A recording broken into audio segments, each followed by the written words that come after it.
بسم اللہ الرحمن الرحیم۔ السلام علیکم دوستو، شب برات کیا ہے؟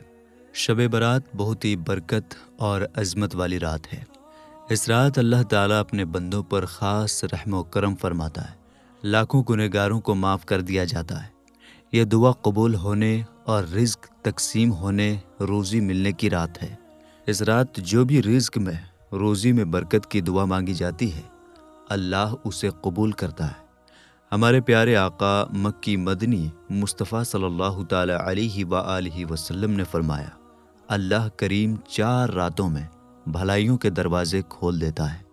نمبر 1 بقرعید کی رات، نمبر 2 عید الفطر کی رات، نمبر 3 شعبان کی 15ویں رات کی اس رات میں مرنے والوں کے نام، لوگوں کا رزق اور حج کرنے والوں کے نام لکھے جاتے ہیں۔ نمبر 4 عرفہ یعنی 9 ذی الحج کی رات۔ شعب الایمان میں حدیث پاک ہے، ہمارے آقا و مولا مکی مدنی مصطفیٰ صلی اللہ تعالی علیہ وآلہ وسلم نے فرمایا، 15 شعبان کی رات یعنی شب برات کو ایک پکارنے والا پکارتا ہے کوئی مغفرت چاہنے والا کہ اس کی مغفرت کر دی جائے، ہے کوئی مانگنے والا کہ اسے عطا کیا جائے۔ بس بدکار عورت اور مشرک کے علاوہ جو بندہ جو بھی حاجت طلب کرتا ہے، مانگتا ہے، اس کی حاجت پوری کر دی جاتی ہے۔ حجت الاسلام امام محمد بن محمد غزالی رحمۃ اللہ علیہ فرماتے ہیں، کہا گیا ہے کہ جیسے مسلمانوں کے لیے عید کے 2 دن ہیں، ویسے ہی آسمان کے فرشتوں کے لیے 2 راتیں عید کی ہیں۔ نمبر 1 شب برات، نمبر 2 شب قدر۔ میرے دوستو، شب برات عبادت کی رات ہے۔ اس رات کو دل سے غفلت، لاپرواہی کے پردے ہٹا کر اللہ پاک کی یاد میں گزارنا خوش قسمتی ہے۔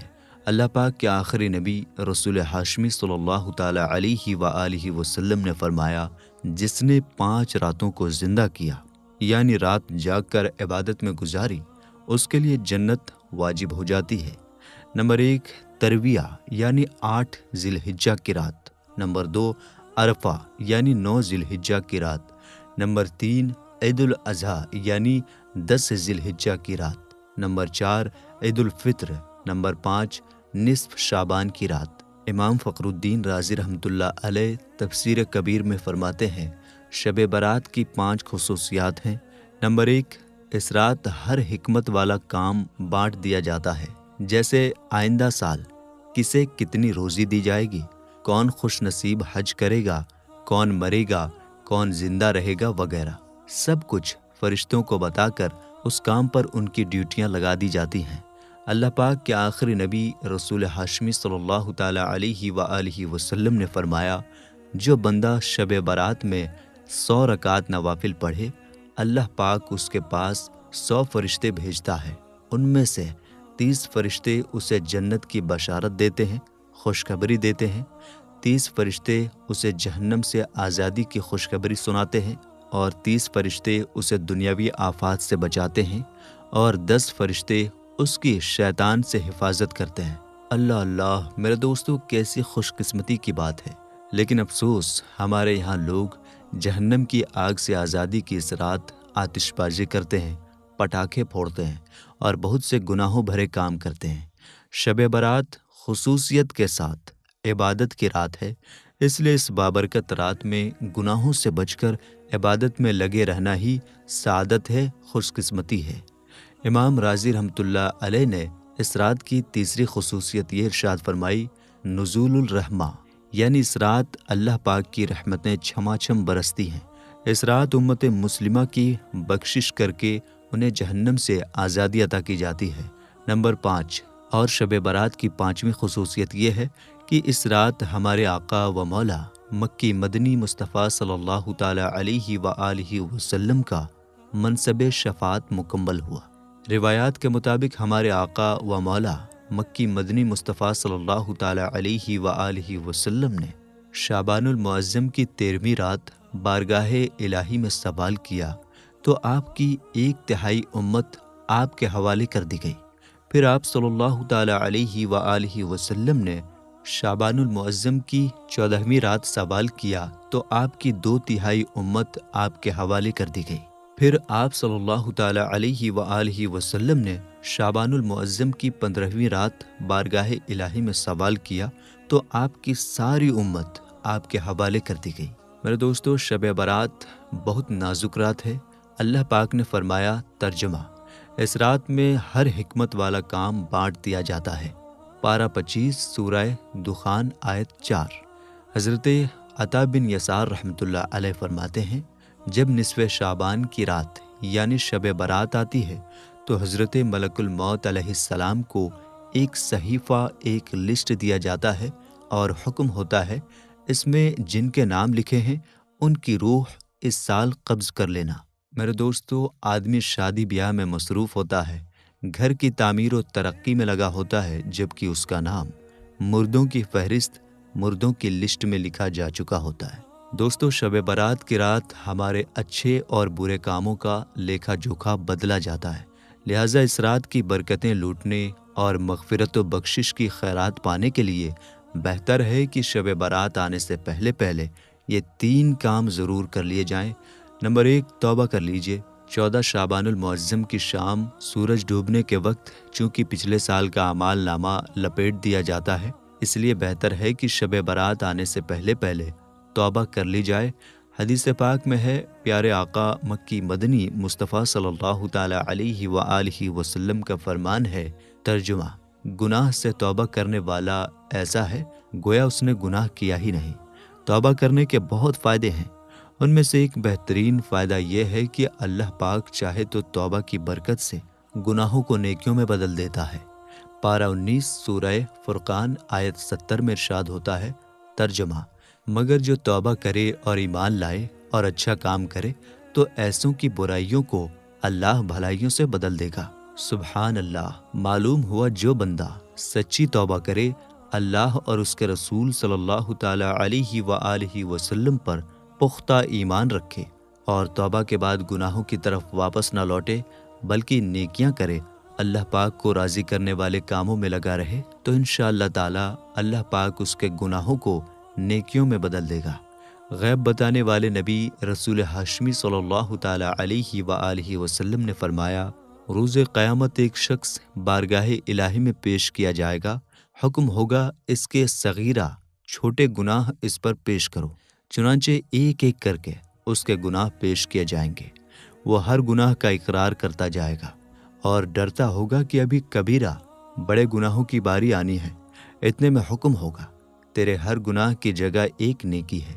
اب وہ پکارے گا، مولا ابھی تو بہت بڑے بڑے گناہ ہیں جن کا ذکر ہی نہیں ہوا۔ مطلب یہ کہ پہلے تو ڈر رہا ہوگا کہ گناہوں پر پکڑ ہوگی، مگر جب اللہ پاک کی رحمت دیکھے گا کہ گناہ نیکیوں میں بدل رہے ہیں تو چاہے گا کہ میرے سارے گناہ نیکیوں میں بدل جائیں، اس لیے وہ پکارے گا، مولا ابھی بڑے بڑے گناہوں کا تو ذکر ہی نہیں ہوا۔ سبحان اللہ! ہمارے رب کریم کی بے پناہ رحمتوں کی بھی کیا شان ہے۔ شب برات آنے سے پہلے ہم سچی توبہ کرنے میں کامیاب ہو جائیں اور پچھلے سال کا اعمال نامہ لپیٹا جائے تو اس میں ایک بھی گناہ باقی نہ ہو۔ سچی توبہ کی برکت سے سب گناہ مٹ جائیں بلکہ زہ نصیب گناہ نیکیوں میں بدل جائیں، تب تو وارے ہی نیارے ہو جائیں گے۔ خیال رہے، ہمارے یہاں توبہ کو بہت ہلکا لیا جاتا ہے۔ کچھ لوگ گال پر ہلکی سی چپت مار کر کہہ دیتے ہیں، توبہ توبہ۔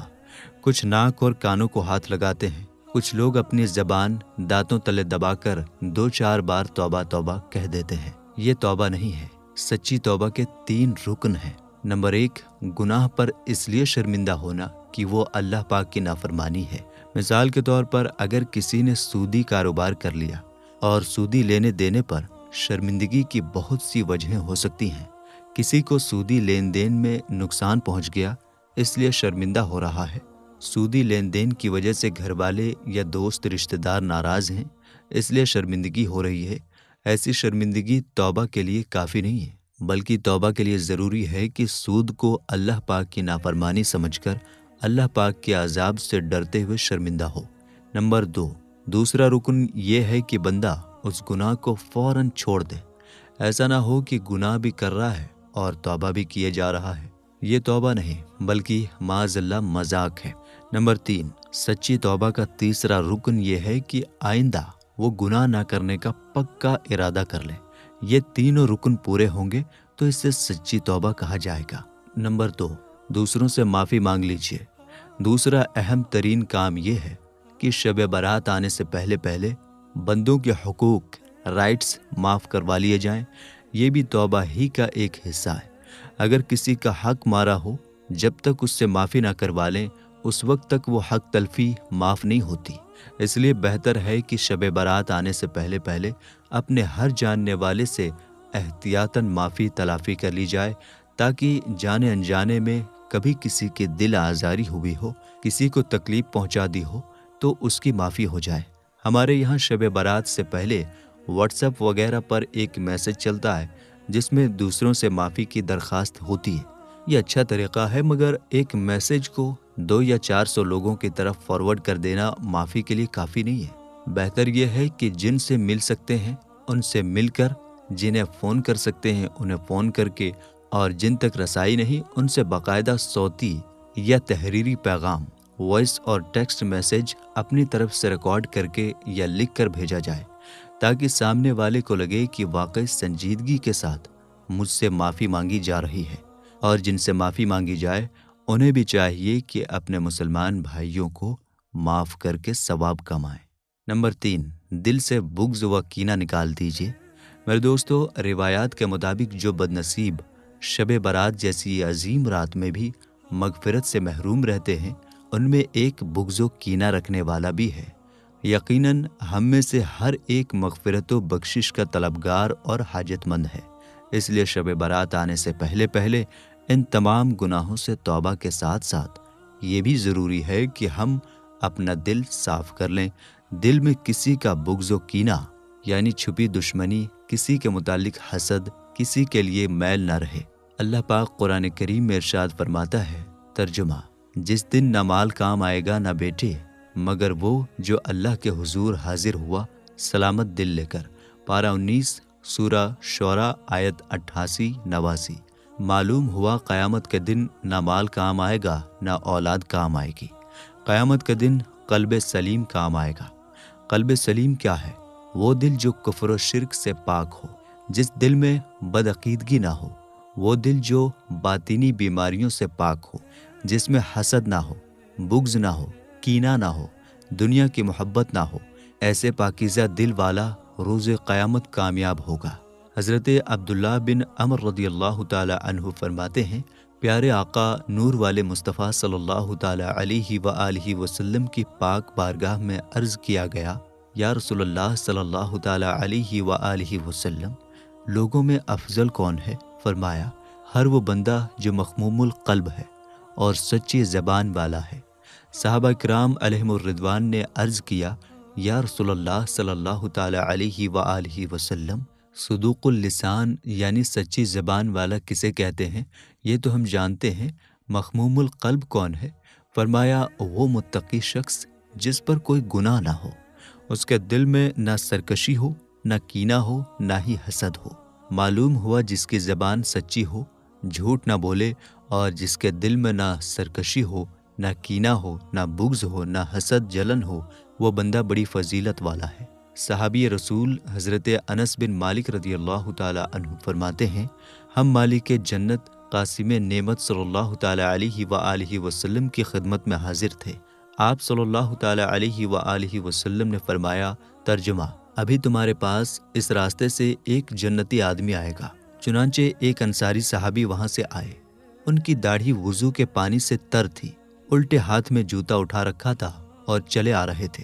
دوسرے دن پھر نبی اکرم صلی اللہ تعالی علیہ وآلہ وسلم نے فرمایا، ابھی تمہارے پاس اس راستے سے ایک جنتی آدمی آئے گا۔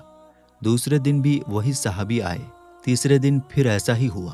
حضرت عبداللہ بن عمر رضی اللہ تعالی عنہ فرماتے ہیں، اب میں ان انصاری صحابی رضی اللہ تعالی عنہ کے گھر پہنچا اور درخواست کی کہ میں آپ کے یہاں مہمان رہنا چاہتا ہوں۔ چنانچہ میں 3 راتیں ان کے پاس رہا۔ اس دوران میں نے انہیں رات کو قیام یعنی نوافل کی کثرت کرتے ہوئے نہیں دیکھا۔ ہاں، اتنا ضرور تھا کہ جب وہ اپنے بستر پر کروٹیں بدلتے تو ذکر اللہ کرتے تھے۔ ایک اچھی عادت ان کی یہ بھی تھی کہ وہ اچھی بات کہتے یا خاموش رہا کرتے۔ جب 3 راتیں گزر گئیں تو میں نے انہیں اصل بات بتائی کہ پیارے آقا مکی مدنی مصطفیٰ صلی اللہ تعالیٰ علیہ وآلہ وسلم نے 3 دن لگاتار جنت کی بشارت، جنت کی خوشخبری عطا فرمائی، اور تینوں دن اس بشارت کے مستحق آپ ہی ہوئے۔ میں چاہتا تھا کہ آپ کے پاس رہ کر آپ کا عمل دیکھوں، لیکن مجھے تو آپ کا کوئی زیادہ عمل دکھائی نہیں دیا۔ ان صحابی رضی اللہ تعالیٰ عنہ نے فرمایا، میرا عمل تو وہی ہے جو آپ دیکھ چکے ہیں، البتہ ایک عمل اور ہے، وہ یہ کہ میں اپنے دل میں کسی مسلمان کے لیے کینہ نہیں رکھتا اور نہ کسی مسلمان کو ملنے والی نعمت پر حسد کرتا ہوں۔ حضرت عبداللہ بن عمر رضی اللہ تعالیٰ عنہ نے فرمایا، ہاں، یہی وہ وصف، یہی وہ کوالٹی ہے جس نے آپ کو اس مقام تک پہنچا دیا ہے۔ سبحان اللہ!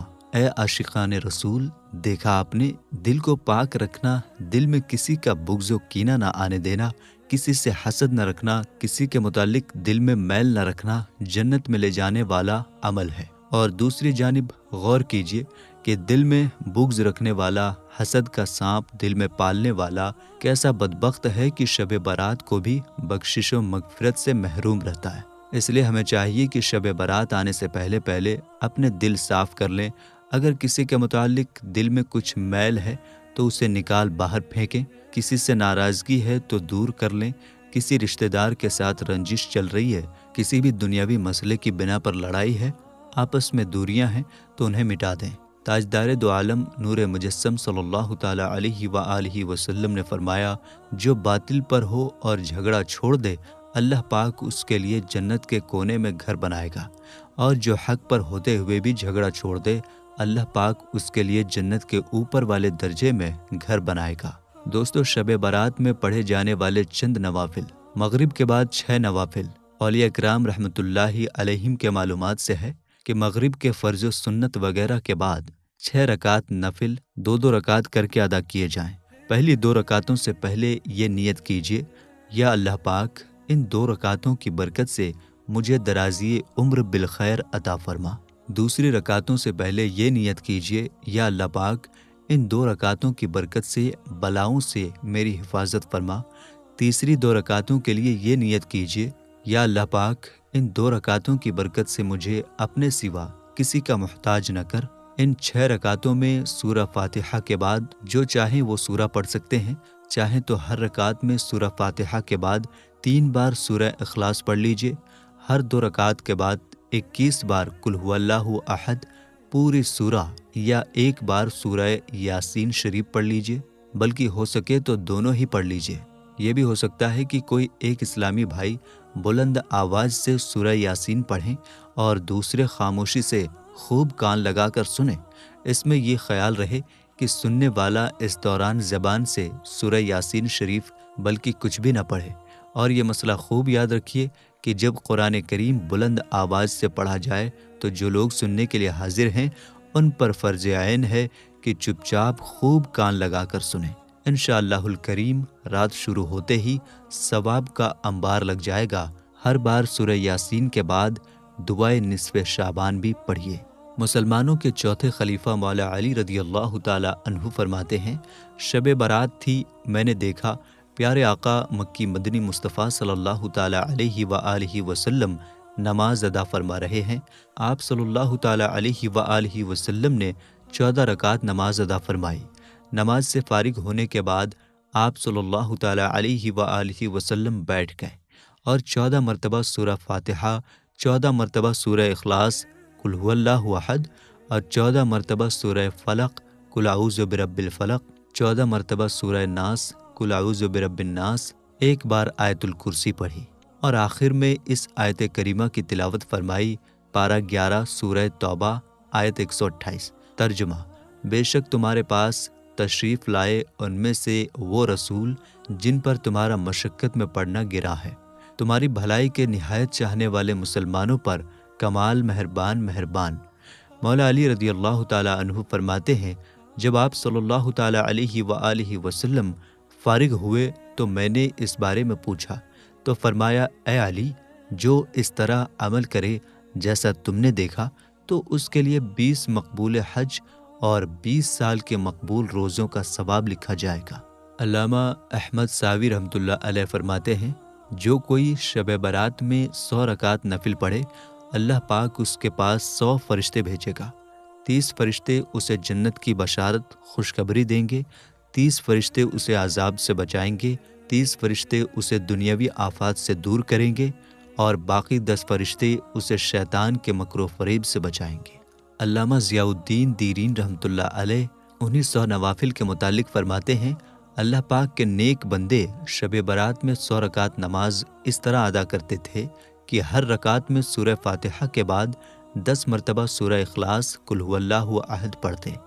امام حسن بصری رحمۃ اللہ علیہ فرماتے ہیں، مجھے 30 صحابہ کرام رضی اللہ عنہم نے حدیث بیان فرمائی کہ جس نے یہ نماز پڑھی، اللہ پاک اس کی طرف 70 مرتبہ نگاہ کرم فرماتا ہے، اور ہر نگاہ کرم کے بدلے اس کی 70 حاجتیں پوری کرتا ہے۔ ان میں سے ایک حاجت یہ ہے کہ اس بندے کی مغفرت ہو جاتی ہے۔ صلاۃ التسبیح بھی پڑھ لیجئے۔ حضرت علامہ علی قاری رحمۃ اللہ علیہ فرماتے ہیں، بہتر یہ ہے کہ شب برات میں صلاۃ التسبیح بھی ادا کی جائے۔ صلاۃ التسبیح بہت فضیلت والی نماز ہے۔ ابو داؤد شریف کی حدیث پاک میں ہے، سرکار عالی وقار مکی مدنی تاجدار صلی اللہ تعالی علیہ وآلہ وسلم نے اپنے چچا جان حضرت عباس رضی اللہ تعالی عنہ کو صلاۃ التسبیح سکھائی اور فرمایا، چچا جان، اگر آپ روزانہ یہ نماز ادا کر سکیں تو ضرور کریں، اگر ہر روز نہ ہو سکے تو ہر جمعہ کو، ایسا بھی نہ کر پائیں تو ہر مہینے، یہ بھی نہ ہو سکے تو سال میں 1 مرتبہ، اور اگر اس کی بھی طاقت نہ ہو تو زندگی میں ایک بار ضرور صلاۃ التسبیح ادا کریں۔ تو میرے دوستو، یہ تھی شب برات کی مکمل جانکاری۔ ہم امید کرتے ہیں ویڈیو آپ کو بہت اچھی طرح سمجھ میں آ گئی ہوگی۔